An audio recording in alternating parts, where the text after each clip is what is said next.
I was trained as a ballerina in Cleveland, Ohio, and when I was 19, the Graham Company came through, and they performed. This is the first time I'd ever seen modern dance, and they did Diversion of Angels. It was an overnight conversion.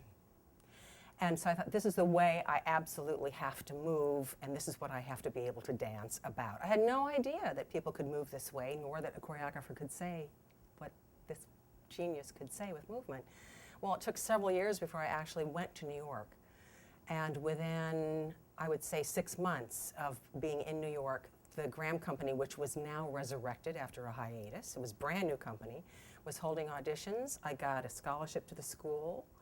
And within 6 months, I was actually in the company and understudying the very dance that had converted me. And after that, I did it for several years. And Martha was very, very much alive then in all kinds of aspects. She was teaching, she was choreographing. She would travel with us. We traveled around the world. Those were the years when the State Department would fund worldwide tours. So even though my time was relatively brief in comparison to yours, David, it was only 4 years, it was profound. And it informs everything I do. It informs my teaching, it informs the way I choreograph, it informs the way I look at dance and at theater too. I mean, it was just an extraordinary experience. Well, let's see, I went to New York in 1974 with the dream of becoming a dancer, and I started studying at the Alvin Ailey School, and I started taking Graham classes and really loved them. And so I decided to go over to the Graham School and take them from the horse's mouth. And I really, really loved the Graham technique because there was something very dramatic about it that really felt good in my bones. I'd always wanted to be in the Graham Company, and I tried for many, many years to get into the Graham Company without success. I auditioned 3 times and was turned down each time. But finally, after many, many years of working with smaller companies and going away and coming back and going away and coming back, I finally got into the Graham Company in 1980 and was able to stay in that Graham Company until 1989. So I was there for 10 years almost.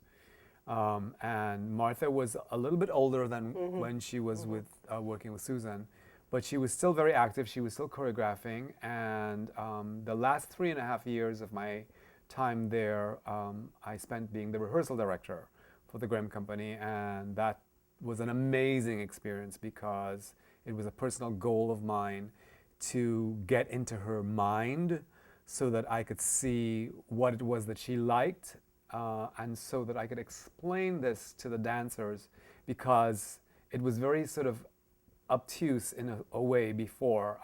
We never really understood what did Martha like. What did she mean by when she said, you know, she wanted to see something passionate? What does she mean by that? So that was my contribution, I think, is that I tried to really analyze what made a performance fantastic for her and to break it down and to give it to the dancers. And in so doing, I think I learned a great, great deal from her. I just have to put in that that's incredibly rare for a rehearsal director to take that kind of responsibility, and I kind of wish you'd been around in my day. You can. I think a lot of what I see today is, it's very intriguing. A lot of the movement that I see in dance companies is very intriguing. It's very fast. It's technically incredibly proficient, but it really doesn't go very deep. It doesn't go very deeply into the bodies. It doesn't go very deeply into the psyche.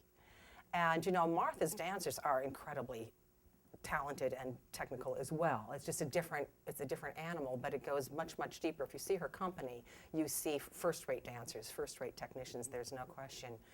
But I think it's unusual for someone today to actually want to say something very profound. This is not the way we live our lives these days. Our lives, you know, we're consumed with social media.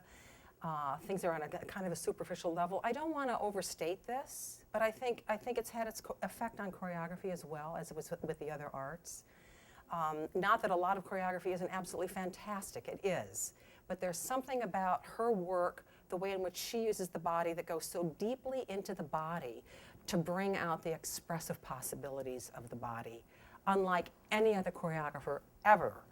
And when you think about the history of the Martha Graham Company, how many times are you going to go to an evening of dance and see work that goes back decades and still has something to say to us? I mean, I sometimes compare her to Shakespeare. We keep going back to his plays over and over and over again because they deal with such deep human truths, something universal. There's no other company in the world that's doing that. That's how I would compare it. You know, Martha was very interested in epic scope. She was interested in the universality of themes. So nothing was little to her. Everything was big. Mm-hmm. So in the Grimm technique, what is interesting is that there are very few gray areas. There's a lot of black and a lot of white. So she's the theater of polar opposites, really. And even in the technique, there are moments where one part of your body is pulling you in one direction and one part is pulling you in the opposite direction. But there's no really in between gray area. So it's a very bold theater, and the expression is bold, the statement is bold.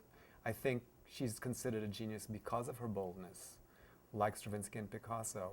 And that's what's different about her company, is that in order to be a dancer in her company, you have to be bold. You are forced to take risks. She once told us that in order for any performance to be meaningful, we had to reveal a lot about ourselves to the audience. And, you know, to be in a Martha Graham work and to dance, say, you know, Night Journey or Cave of the Heart, you really, really have to take a chance and put yourself out there, because it is larger than life. Every choreographer speaks, well, dance is communication, and every choreographer speaks to their audience through a language, and that's the language of dance.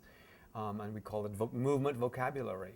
So one of the things that's interesting about the Graham Company and the Graham work is that Martha developed very specific movement vocabulary for her dancers, and one of them is the contraction, one of them is the cupped hand, and so you will see a lot of that when you go to see a Graham concert, because they're part and parcel of the Graham aesthetic.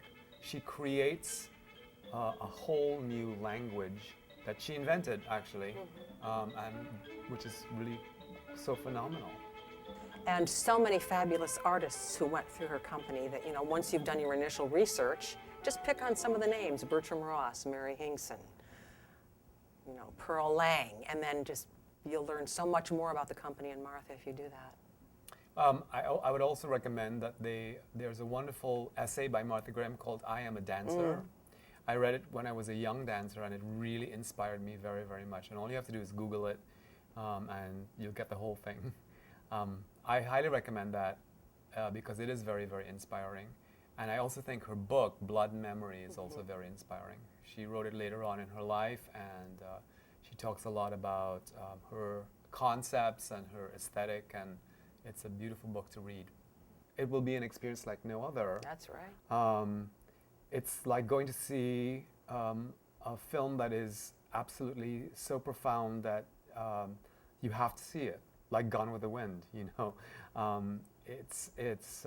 Martha's work is universal, and it's beautiful, and it's moving, and it's exciting, and it will stir up a lot of emotions in you. It'll make you think, it'll make you feel. It does the things that all of great art should do. And plus you're seeing, you know, a company of very, very, very fantastic dancers.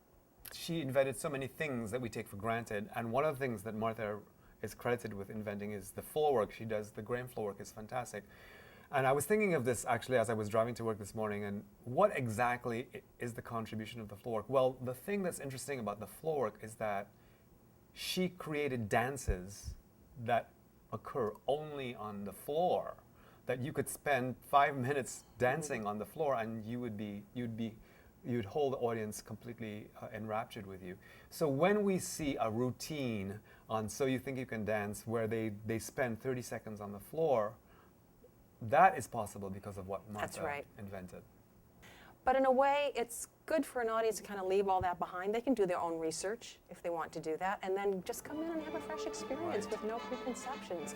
And see, I mean, she speaks. Her choreography will speak to anyone today, whether they've ever seen dance or not.